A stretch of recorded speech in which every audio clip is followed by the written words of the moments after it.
স্বাগত এখন সকালে, সঙ্গে আছে আমি বিপ্লব রায়হান। আবার শুরু হয়েছে কোটা বিতর্ক। শিক্ষার্থীরা কোটা বাতিলের সরকারের সিদ্ধান্ত বহাল রাখতে আন্দোলন চালিয়ে যাচ্ছে। অপরদিকে কোটার পক্ষে থাকা মুক্তিযোদ্ধার সন্তানরা চাইছেন আদালতের রায় মেনে পুনরায় সব ক্ষেত্রে কোটা বহাল। তবে বিশ্লেষকরা মনে করেন পুরোপুরি বাতিল না করে কোটা পদ্ধতির যৌক্তিক সংস্কার প্রয়োজন। আজহার লিমনের প্রতিবেদন, ছবি তুলেছেন জামাল হোসাইন।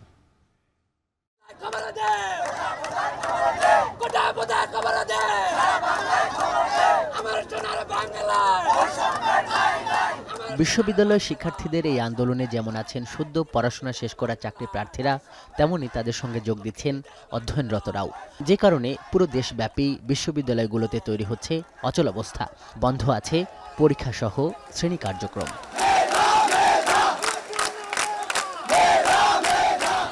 শিক্ষার্থীদের ব্যাপক আন্দোলনের মুখে 2018 সালে প্রথম এবং দ্বিতীয় শ্রেণীর চাকরিতে সব ধরনের কোটা বাতিল করে প্রজ্ঞাপন জারি করে সরকার। কিন্তু গেল মাসে উচ্চ আদালত একটি রায়ের মাধ্যমে ওই প্রজ্ঞাপনকে অবৈধ ঘোষণা করে, যে কারণে আবারও মাঠে নেমেছে শিক্ষার্থীরা।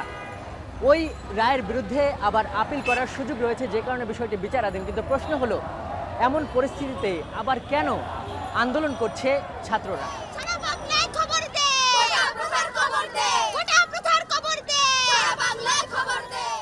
বৈষম্য বিরোধী ছাত্র আন্দোলনের নেতৃত্ব দেয়া ঢাকা বিশ্ববিদ্যালয়ের এই শিক্ষার্থী বলছেন, আগের প্রজ্ঞাপন বাতিলের পর ফের আস্থাহীনতা তৈরি হয়েছে। পূর্ণাঙ্গ রায় পাচ্ছি না, আমাদের শুনানি কবে হবে সেই কথাটা বলা হচ্ছে না। তাহলে তো এখানে আমাদের এক ধরনের অনাস্থা তৈরি হচ্ছে। এখন এটা যদি 2 বছর 3 বছর আপিল বিভাগে চলে, তাহলে এই 2-3 বছর কিন্তু কোটাটা পুনর্বহাল থাকবে। সরকার আমাদেরকে কোর্টকে সামনে রেখে, আদালতকে সামনে রেখে আমাদের কোটাটাকে বাতিল করার নানা মহল থেকে এক ধরনের অপচেষ্টা চালানো হচ্ছে। আমরা মনে করি সরকারের এখানে হস্তক্ষেপের অনেক সুযোগ রয়েছে। আমরা তৃতীয় ও চতুর্থ শ্রেণীতে কোটা সংস্কার 18 সালে চেয়েছিলাম, এখনও চাচ্ছিলাম। এটি আদালতের এখতিয়ার না। আমরা সংবিধান অনুযায়ী অনগ্রসর জনগোষ্ঠীর জন্য কোটা যাচ্ছি, এটাও কিন্তু সরকারের বিষয়। মানে কোটা কিন্তু সরকারের নীতির বিষয়, কাকে কত % দেওয়া হবে, এটা আদালতের এখতিয়ার না। 18 সালের পরিপত্রটাই কেবল আদালতের এখতিয়ার। মূলত 2018 সাল পর্যন্ত সরকারি যে কোটা সুবিধা ছিল, তাতে 10% করে নারী ও জেলার জন্য, উপজাতি বা ক্ষুদ্র নৃগোষ্ঠীদের জন্য 5% এবং প্রতিবন্ধীদের জন্য 1% কোটার পাশাপাশি মুক্তিযোদ্ধাদের জন্য 30% কোটা বরাদ্দ ছিল। জনসংখ্যার অর্ধেক নারী, বিভিন্ন জেলা, উপজাতি ও প্রতিবন্ধীদের জন্য এসব কোটার উদ্দেশ্য ছিল সমাজের পিছিয়ে পড়া জনগোষ্ঠীকে এগিয়ে রাখা। অপরদিকে সরকারি তালিকা অনুসারে দেশে মুক্তিযোদ্ধাদের সংখ্যা 2.5 লাখের বেশি নয়, যা মোট জনসংখ্যার 0.0014%। কিন্তু তাদের জন্য বরাদ্দ কোটা পিছিয়ে পড়া জনগোষ্ঠীদের জন্য রাখা কোটার চেয়েও 4% বেশি, 30%। কিন্তু কেন? এর উত্তর মিলবে 1972 সালে বঙ্গবন্ধু সরকারের নেয়া দ্য ইন্টারিম রিক্রুটমেন্ট পলিসিতে। মহান স্বাধীনতা যুদ্ধে মুক্তিযোদ্ধাদের অবদানের প্রতি কৃতজ্ঞতা স্বরূপ এবং মহান মুক্তিযুদ্ধে ক্ষতিগ্রস্ত মুক্তিযোদ্ধা পরিবারগুলোকে এগিয়ে আনার লক্ষ্যে তখন 30% কোটা নির্ধারণ করা হয়। কিন্তু প্রশ্ন হলো, অন্তর্বর্তীকালীন এই সময়টা আসলে কতদিনের? মুক্তিযোদ্ধা সন্তান কমান্ডের এই সাধারণ সম্পাদককে প্রশ্ন করেছিলাম। আপনি কমানোর বিষয়টা কখন আসবে? যখন দেখবেন যে মুক্তিযোদ্ধা সন্তান বা প্রজন্মদেরকে চাকুরি দেওয়ার ক্ষেত্রে যে তাদেরকে পাওয়া যাচ্ছে না, যদি পাওয়া না যায় তখন আপনি এটি কমাতে পারেন। কিন্তু পাওয়া যাচ্ছে, কারণ এখানে তো হাজার হাজার লক্ষ লক্ষ মুক্তিযোদ্ধা সন্তান নাতি নাতনি এখন চাকুরির জন্য তারা চেষ্টা করছে। তাদেরকে ভাইবে বোর্ড থেকে বের করে দেওয়া হচ্ছে, তাদেরকে ভাইবে উত্তীর্ণ হওয়ার পরে তাদেরকে চাকুরি দেওয়া হচ্ছে না। সুতরাং কোটা ব্যবস্থার এই 30% কোটার এখনও প্রয়োজনীয়তা রয়েছে। আপনি কোটার 30% কোটা সঠিকভাবে আপনি কমপক্ষে 10টি বছর বাস্তবায়ন করেন, অথবা 5টি বছর আপনি বাস্তবায়ন করেন এবং সংরক্ষণ এবং পূর্ণাঙ্গ বাস্তবায়ন করেন, দেখবেন তখনই এই কোটা ব্যবস্থার প্রয়োজনীয়তা শেষ হবে। যে মুক্তিযোদ্ধা কোটা সহ যে সকল কোটা পূর্বে ছিল সব কোটা বহাল করতে হবে। অর্থাৎ 2018 সালে যে পরিপত্রটি জারি করা হয়েছিল, এটি সম্পূর্ণ অসাংবিধানিক এবং অবৈধ। কোটা বাতিল ও কোটা বহাল রাখার পক্ষে আন্দোলনরত উভয় পক্ষের কথা এটা স্পষ্ট, তারা কোটার যৌক্তিক সংস্কারের ব্যাপারে একমত। কিন্তু যেভাবে আন্দোলন রাজপথে গড়াচ্ছে, তাতে এর সমাধান কি? যিনি শিক্ষা গ্রহণকালে কোনো কোটা নেননি, তিনি হয়তো চাকরিতে এসে কোটা নিতে পারেন। এইভাবে বিষয়গুলো দেখা দরকার আছে। আবার কোনো কোটা হয়তো চালু করা হলো, কিন্তু কয়েক বছর পরে দেখা গেল যে ওই পিছিয়ে পড়া জনগোষ্ঠী যাদের জন্য কোটা দেওয়া হয়েছিল, তারা মোটামুটি এগিয়ে গেছে। অতএব তখন কোটাটা রহিত করা যায়। কোটার কারণে হয়তো 56% এক সময় কোটার মাঝে নিয়োগ দেওয়া হয়েছে। কিন্তু এখন সেই পরিস্থিতি আর নেই। যেই আন্দোলনটা করছে সেই আন্দোলনের যে যৌক্তিকতা সেটি আমরা উপলব্ধি করি। কারণ যে কোনো দেশে কোটা প্রথা যেমন স্বীকৃত, আবার মেধার ভিত্তিতে নিয়োগ সেটিও প্রয়োজন আছে। তারা কিন্তু কোটা বন্ধ করতে পারেনি। তা আমার মনে হয় এখনও সেই দাবিতে যদি আলোচনায় বসা যায়, আমার মনে হয় একটা সমাধানে পৌঁছানো যাবে। মুক্তিযোদ্ধা কোটার পক্ষে থাকা আন্দোলনকারীরা বলছেন ২০১৮ সালের প্রজ্ঞাপন বাতিল হয়ে যাবার পর পুনরায় এই কোটার বাস্তবায়নের সুযোগ এসেছে এবং এটি করতে তারা সরকারের বিভিন্ন কর্মকর্তাদের সঙ্গে যোগাযোগ শুরু করেছেন।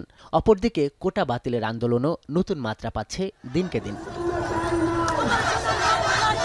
এখন কোটা সম্পূর্ণভাবে বহাল থাকবে নাকি বাতিল হবে নাকি যৌক্তিক সংস্কার হবে, এটি নির্ভর করছে উচ্চ আদালতের চূড়ান্ত রায় এবং সরকারের সিদ্ধান্তের ওপর। আজহার লিমন, এখন, ঢাকা। রেমিটেন্সের যোগানদাতা প্রায় ৯০% কর্মী পর্যাপ্ত প্রশিক্ষণ ছাড়া বিদেশ যাচ্ছেন। পরিসংখ্যান ব্যুরোর জরিপ বলছে মাত্র 10.4% কর্মী সংশ্লিষ্ট বিষয়ে প্রশিক্ষণ নিয়ে থাকেন। অভিবাসন বিশেষজ্ঞরা বলছেন দক্ষ কর্মীর সংখ্যা বাড়ানো গেলে বাড়বে প্রবাসী আয়। তাই বিদেশগামী কর্মীদের বিশ্বমানের প্রশিক্ষণে জোর দেওয়ার তাগিদ তাদের। সাজিদ আরাফাতের প্রতিবেদনে বিস্তারিত। বৈশ্বিক নানা সংকটেও দেশের অর্থনীতি চাঙ্গা করছে প্রবাসীদের পাঠানো রেমিটেন্স, যাদের শ্রম ঘামের রোজগারে স্বস্তিতে বৈদেশিক মুদ্রার রিজার্ভ। দেশে পাঠানো রেমিটেন্সের পালে যে সুবাতাস লেগেছে তার সবচেয়ে বড় প্রমাণ সদ্য বিদায়ী জুন মাসে রেকর্ড পরিমাণ অর্থের যোগান। একক মাস হিসেবে গেল মাসে 254 কোটি 20 লাখ মার্কিন ডলার আসে প্রবাসীদের হাত ধরে, যা গত 4 বছরের মধ্যে সর্বোচ্চ। বাংলাদেশ ব্যাংকের হিসাবে জুন মাসে প্রতিদিন গড়ে রেমিটেন্স এসেছে 8 কোটি মার্কিন ডলারের বেশি। কিন্তু এই অর্থের যোগানদাতা বিদেশগামী কর্মীরা কি পর্যাপ্ত প্রশিক্ষণ নিয়ে প্রবাসে পাড়ি দিচ্ছেন? বাংলাদেশ পরিসংখ্যান ব্যুরোর আর্থসামাজিক ও জনমিতিক জরিপ 2023-এর তথ্য বলছে প্রতি বছর প্রায় 90% কর্মী কোনো ধরনের প্রশিক্ষণ ছাড়াই বিদেশ যাচ্ছেন। কেননা দেশের বিভিন্ন প্রান্তে ছড়িয়ে থাকা প্রায় 100টিরও বেশি টেকনিক্যাল ট্রেনিং সেন্টারের বেশিরভাগই নানা সংকটে জর্জরিত। এসব ট্রেনিং সেন্টারের কোনোটির অবকাঠামো উন্নয়ন হলেও নেই পর্যাপ্ত প্রশিক্ষক, কোথাও প্রশিক্ষণার্থী থাকলেও নেই চাহিদা মাফিক সরঞ্জাম।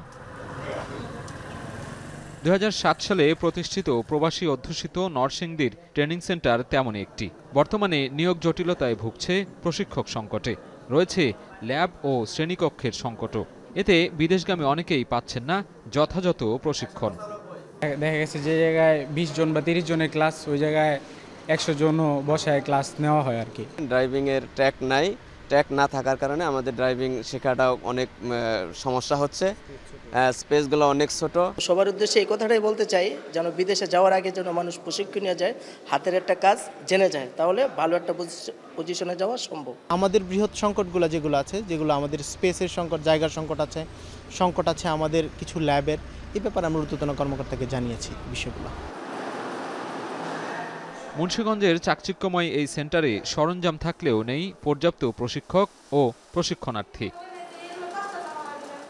বিবিএসের তথ্য বিশ্লেষণ করে দেখা যায় অভিবাসীদের মধ্যে মাত্র 10.4% বিদেশে পাড়ি জমানোর আগে কর্মসংশ্লিষ্ট বিষয়ে প্রশিক্ষণ নিয়ে থাকেন।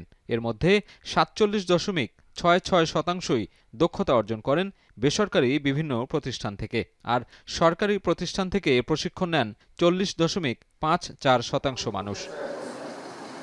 প্রশিক্ষণ গ্রহণকারীদের মধ্যে সর্বোচ্চ 40.83% রংপুর বিভাগে আর সর্বনিম্ন 5.40% সিলেট বিভাগের। এদিকে বিদেশগামী কর্মীর সর্বোচ্চ 20.5% নির্মাণ সম্পর্কিত কাজের বিষয়ে প্রশিক্ষণ নিয়ে থাকেন, আর ড্রাইভিং ও মোটর মেকানিক ফিল্ডে 18.21% এবং হোটেল ও রেস্টুরেন্টে 11.95% সংশ্লিষ্ট ফিল্ডে কাজ করছেন। অভিবাসন বিশেষজ্ঞরা বলছেন প্রথাগত প্রশিক্ষণগুলোর আধুনিকায়ন ও ডিজিটালাইজেশন জরুরি। আন্তর্জাতিক মানের সাথে সঙ্গতি রেখে কর্মীদের মধ্যে আগ্রহ বাড়াতে সংশ্লিষ্ট মন্ত্রণালয় এবং জনশক্তি কর্মসংস্থান ও প্রশিক্ষণ ব্যুরোকে তাগিদ দেন তারা। তো শুধু বইয়ের ভাষা শিখলে আসলে হবে না, এবং 1 মাস 2 মাসে এটা শেখা যায় না। তো সামগ্রিকভাবে আমরা যদি বলি, আমাদের যেই বিশেষ করে প্রবাসের জন্য যে ট্রেনিং সেন্টারগুলো আছে সেগুলোর শিক্ষার যে কার্যক্রম সেটা আধুনিক নয়, সেখানে যে প্রশিক্ষক রয়েছেন তারাও আধুনিকভাবে প্রশিক্ষিত না, এবং শিক্ষার্থীদের যেইভাবে শিখলে তারা সহজে শিখতে পারবেন এবং সত্যিকারে কাজে লাগাতে পারবেন সেরকম শিক্ষার জায়গাটা তারা পাচ্ছেন না সেখান থেকে।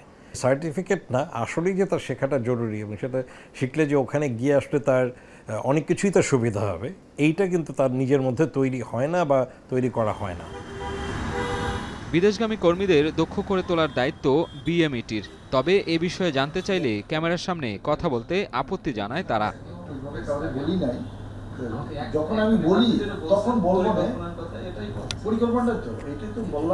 তবে প্রশিক্ষণ কেন্দ্রের উন্নয়নে আশ্বাস দিলেন প্রবাসী কল্যাণ প্রতিমন্ত্রী।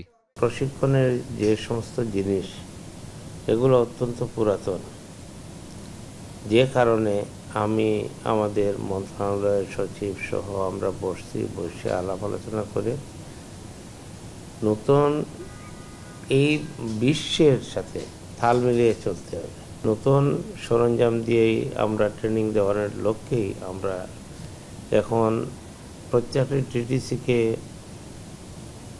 করা হয়েছে যে তাদের কী কী জিনিসের প্রয়োজন, কী কী জিনিস আছে, এগুলোর চাহিদা। দক্ষ জনশক্তি বিদেশে পাঠিয়ে দেশের অর্থনীতির গতি সচল রাখতে রিক্রুটিং এজেন্সি সহ সব পক্ষকে সমন্বিতভাবে কাজ করার তাগিদ বিশেষজ্ঞদের। সাজিদ আরাফাত, এখন, ঢাকা।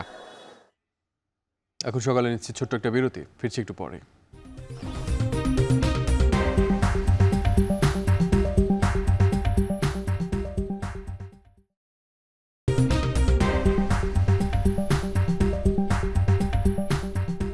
বিরতির পর ফিরে এলাম, দেখছেন এখন সকাল। টানা বৃষ্টির প্রভাব পড়েছে সৈয়দপুরের সবজি বাজারে, দাম বেড়েছে বেশিরভাগ সবজির। অন্যদিকে চাহিদার চেয়ে সরবরাহ কম থাকায় ঝালকাঠির বাজারে বেড়েছে সব ধরনের মাছের দাম। সপ্তাহ ব্যবধানে কেজি প্রতি দাম বেড়েছে 20 থেকে 30 টাকা পর্যন্ত। এই বিষয়ে আরও আমরা তথ্য জানতে চাই। সৈয়দপুর পৌর পাইকারি সবজি বাজার থেকে যুক্ত হচ্ছেন সহকর্মী আমিরুল বাপ্পি এবং ঝালকাঠি শহরের বড় বাজার থেকে যুক্ত হচ্ছেন সহকর্মী আল আমিন তালুকদার। শুরুতে যাচ্ছি সৈয়দপুরে। বাপ্পি, বলছিলাম যে সব ধরনের সবজির দাম বেড়েছে, কতটুকু বেড়েছে জানতে চাই, পাশাপাশি আজকে সব মিলিয়ে কোন সবজি কত টাকায় বিক্রি হচ্ছে?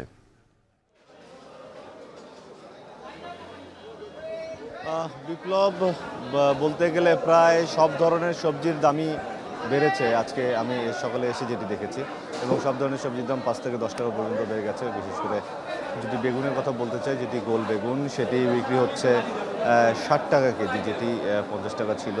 লম্বা বেগুন যেটি সেটি বিক্রি হচ্ছে 40 থেকে 45 টাকা কেজি পর্যন্ত, এখানে 4 থেকে 5 টাকা প্রতি কেজিতে বেড়েছে। এছাড়া বেড়েছে করলার দাম। করলার দামই এখানকার ব্যবসায়ীরা বলছেন যে সব থেকে বেশি বেড়েছে। আজকে বিক্রি হচ্ছে 70 থেকে 80 টাকা পর্যন্ত, যেটি কয়েকদিন আগেও বিক্রি হচ্ছিল 50 টাকায়।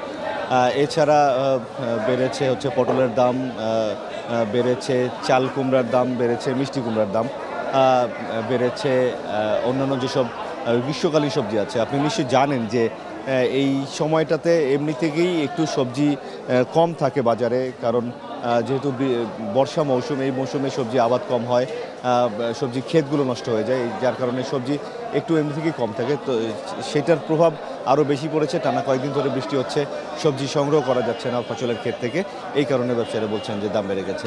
একটু যদি মশলা জাতীয় সবজির দাম বলতে চাই, কাঁচা মরিচ বিক্রি হচ্ছে আজকে 140 থেকে 150 টাকা প্রতি কেজিতে। আলু বিক্রি হচ্ছে পাইকারিতেই 56 টাকা কেজিতে, এবং পেঁয়াজ বিক্রি হচ্ছে 100 টাকা কেজিতে পাইকারিতেই। এটি নিশ্চয়ই খুচরা বাজারে গিয়ে আরও 10 থেকে 20 টাকা 30 টাকা পর্যন্ত বেড়ে যাবে। এছাড়া কচুর দাম বেড়েছে। কচু বিক্রি হচ্ছে আজকে 45 থেকে শুরু করে 55 টাকা পর্যন্ত আকার বেঁধে। এছাড়া ঢেঁড়সের দাম বেড়েছে। ঢেঁড়স বিক্রি হচ্ছে 30 টাকা কেজি, যেটি 5 টাকা বেড়েছে। চাল কুমড়ার দাম বেড়েছে। তো সব মিলিয়ে এটা আরও কয়েকদিন হয়তো এই বর্ষা মৌসুম না গেলে সবজির দামটা নাগালের মধ্যে আসবে না, এরকমটি বলছেন আমাদেরকে বিক্রেতারা। বিপ্লব। জিবাপি সৈয়দপুরের পাইকারি বড় বাজার থেকে সবজির সরবরাহ এবং দরদাম সম্পর্কে জানছিলাম। মাছের দরদাম সরবরাহ জানতে চাই, ঝালকাঠিতে যেতে চাই আলামিনের কাছে। আলামিন, বলছিলাম যে সপ্তাহ ব্যবধানে 20 থেকে 30 টাকা পর্যন্ত বেড়েছে মাছের দাম। কি কারণে বেড়েছে দাম, ব্যবসায়ীরা কি বলছেন এবং বাজারে মাছের সরবরাহ কেমন দেখছেন? ধন্যবাদ বিপ্লব। আসলে দেশীয় প্রজাতির যে সমস্ত মাছ রয়েছে সে সমস্ত মাছের কিন্তু দীর্ঘদিনেও বাজারে দেখা মিলছে না। এছাড়া বর্তমানে বঙ্গোপসাগরে ইলিশ সহ সব ধরনের সামুদ্রিক মাছ ধরায় কিন্তু নিষেধাজ্ঞা চলছে। এ কারণেই বাজারে সামুদ্রিক মাছের সরবরাহ বন্ধ রয়েছে। বাজারে এখন কিছু কিছু স্থানীয় নদীর ইলিশ এবং চাষের মাছ পাওয়া যাচ্ছে, কিন্তু সেই সমস্ত মাছ বাড়তি দামে বিক্রি হচ্ছে। তো আমি আজকের বাজারে যে সমস্ত মাছ বিক্রি হচ্ছে তার মধ্যে উল্লেখযোগ্য কয়েকটি মাছের দাম আমি জানিয়ে দিচ্ছি। আজকের বাজারে ছোট সাইজের ইলিশ মাছ বিক্রি হচ্ছে 700 থেকে 800 টাকা কেজি দরে, এবং মাঝারি সাইজের যে ইলিশ সেই ইলিশ মাছ বিক্রি হচ্ছে 1800 থেকে 2000 টাকা কেজি দরে। এর চেয়ে একটু বড় সাইজের অর্থাৎ 1.5 কেজি সাইজের যে ইলিশ সেটি কিন্তু 2200 থেকে 2500 টাকা কেজি দরে বিক্রি হচ্ছে।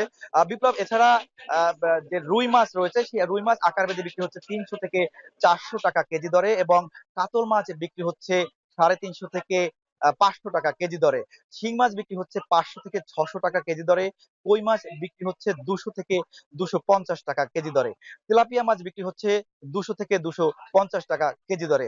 এছাড়া যে পাবদা মাছ রয়েছে সে পাবদা মাছ কিন্তু 400 থেকে 500 টাকা কেজি দরে বিক্রি হচ্ছে, এবং বিভিন্ন প্রজাতির যে চিংড়ি মাছ রয়েছে সেই চিংড়ি মাছ কিন্তু 800 থেকে 1200 টাকা কেজি দরে বিক্রি হচ্ছে। বিপ্লব, আসলে এই মাছের বাজারে এসে কিন্তু সাধারণ যে সমস্ত ক্রেতা তারা কিন্তু একেবারেই হিমশিম খাচ্ছেন, এবং তারা বলছেন যে আসলে বাজারে প্রশাসন এবং অন্যান্য যেসব দপ্তর রয়েছে মনিটরিং এর জন্য তারা কিন্তু আসলে নিয়মিত মনিটরিং করছেন না। এটিও মাছ বাড়তি দামে বিক্রি হওয়ার একটি কারণ হিসেবে দেখা হচ্ছে। তবে বিপ্লব, আগামী 21 জুলাই সামুদ্রিক মাছ ধরায় নিষেধাজ্ঞা উঠে যাবে, এবং তখন কিন্তু বাজারে সামুদ্রিক মাছ সহ সামুদ্রিক ইলিশের সরবরাহ বাড়বে। তখন আসলে এই মাছের দাম অনেকটাই ক্রেতাদের নাগালে আসবে, এমনটি বলছেন বাজার সংশ্লিষ্টরা। বিপ্লব, ঝালকাঠি থেকে আমার কাছে এই ছিল মাছ বাজার পরিস্থিতির সবশেষ। জি, আলামিন তালুকদার ঝালকাঠির বাজার থেকে যুক্ত ছিলেন সহকর্মী আলামিন তালুকদার। তিনি মাছের সরবরাহ এবং দরদাম সম্পর্কে এতক্ষণ আমাদেরকে জানাচ্ছিলেন। এখন সকালের সময় হলো আরেকটি ছোট্ট বিরতির, ফিরছি একটু পরে।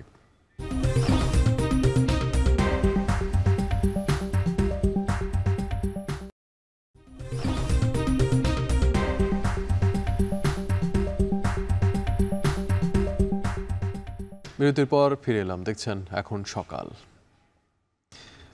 দেশের বাইরের প্রসঙ্গ, সিকিম দার্জিলিংয়ে টানা বৃষ্টিতে আবারও ফুলে ফেপে উঠেছে তিস্তা। প্লাবিত হয়েছে ভারতের উত্তরাঞ্চলের বেশ কিছু নিচু এলাকা। দার্জিলিং, কালিম্পং, জলপাইগুড়ি ও কোচবিহার সহ বেশ কিছু রাজ্যে 12 জুলাই পর্যন্ত ভারী বৃষ্টির পূর্বাভাস দিয়েছে দেশটির আবহাওয়া অধিদপ্তর। উত্তরাঞ্চলে বন্যা পরিস্থিতির কিছুটা উন্নতি হলেও পানিবন্দী হাজারো মানুষ। পশ্চিমবঙ্গ থেকে কমল দত্তের পাঠানো তথ্য ছবিতে প্রতিবেদন। কয়েক সপ্তাহ ধরেই টানা বৃষ্টিতে নদ নদীর পানি বাড়ায় ভয়াবহ বন্যার কবলে ভারতের আসাম সহ বেশ কিছু রাজ্য। বানের পানিতে তলিয়ে গেছে আসাম, মণিপুরের বহু ঘরবাড়ি ও ফসলি জমি। বিপদসীমার উপরে প্রবাহিত হচ্ছে ব্রহ্মপুত্র ও তিস্তার পানি। দুর্গত এলাকায় সুপ্রিয় পানি ও ত্রাণের সংকটে হাজারো মানুষ। গবাদি পশু সহ এক ছাদের নিচে বসবাস করছেন অনেকে। एक साथ में है, गाय है, बकरी है, आदमी है, जो कुछ भी है एक ही जगह में है। आदमी को खाने के लिए कुछ नहीं मिल रहा है, ना खाने के लिए कोई पानी मिल रहा है अच्छा पानी। देखिए नाव भर पूरा आदमी है, अभी जा रहा है वो दूसरा पार में, कोई बाजार उजार किसी का पास पैसा भी नहीं है। এদিকে ভারতে উত্তরবঙ্গের বন্যা পরিস্থিতির কিছুটা উন্নতি হলেও করলা নদীর পানি বাড়ায় প্লাবিত হয়েছে নিম্নাঞ্চল। দোকানপাট তলিয়ে যাওয়ায় ভোগান্তিতে পড়েছেন জলপাইগুড়ির দিনবাজারের ব্যবসায়ীরা। নিরুপায় হয়েই উঁচু স্থান ও ব্রিজের উপর তৈরি করা হয়েছে অস্থায়ী বাজার। দোকানে মাছ বাজারের সামনে আমাদের যে দোকান আছে বসা যাচ্ছে না, একদম এক কোমর জল।